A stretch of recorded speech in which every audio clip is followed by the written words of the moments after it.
देखी भैया एक जना के शादी सेट भइल बा तनी सीधा साधा बाड़े,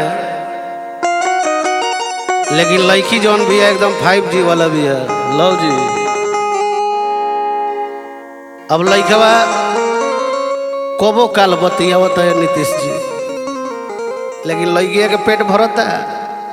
वो कहते कि जान अब बापे माई मोबाइल दे दिल बड़ा फ्री कह दिल बड़ा तो कोची ला जाइल बड़ो। अब रात भबती अब तो पेट भरी कौना मिजाज में कोहरल भी लड़की है। सेठ भइल शादी अब खुल के बतियाई, सेठ भइल शादी अब खुल के बतियाई। न लजाई राजा जी ना शरमाई राजा जी, फिर कैले बाबू मरी। न लजाई राजा जी फिर कैले बाबू मरी। सेठ भाई शादी अब खुल के बतियाई, सेठ भाई शादी अब खुल के बतियाई। न लजाई राजा जी ना शरमाई राजा जी, फिर कैले बाबू मरी। न लजाई राजा जी फिर कैले बाबू मरी। जय हो।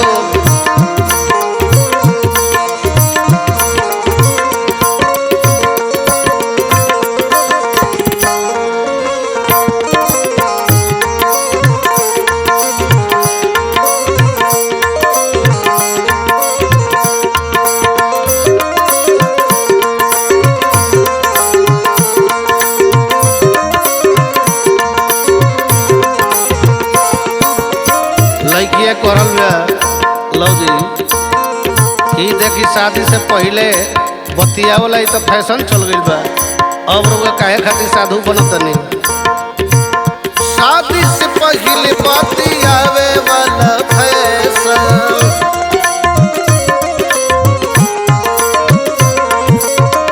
गांव घर में चल गइल बा, नइखे कोनो टेंशन।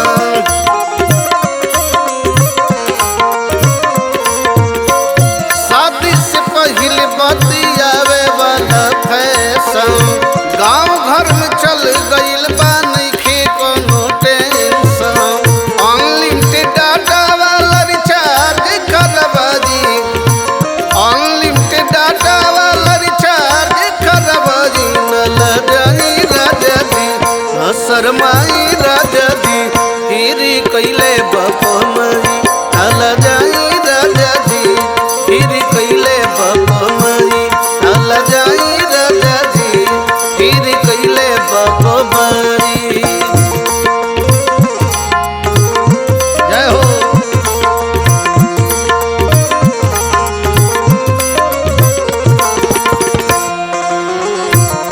क्या बात है।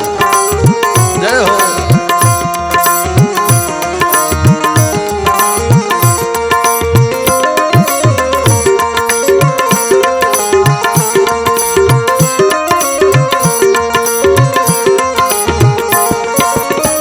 जहिया से शादी की भइल बहबत हो,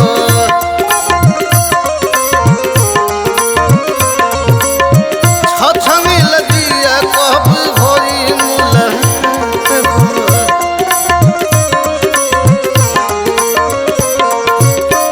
जहिया से शादी की भइल बाते बात हो, छछने लगिया कब होई मुलाकात हो। ए राजा जब फोन नहीं खेवत तो देह गनगनाई रहता। फोन लगते आंगे आंगे जला सिहरा जी, फोन लगते आंगे आंगे जला सिहरा जी। न लजाई राजा जी न शरमाई राजा जी, फिर कैले बाबू मरी।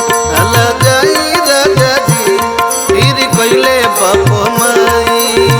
सेठ भई शादी अब खुल के बतियाई, सेठ भई शादी अब खुल के बतियाई। न लजाई राजा जी न शरमाई राजा जी, कैले बकमई नल जाई राजा जी, तीर कैले बकमई नल जाई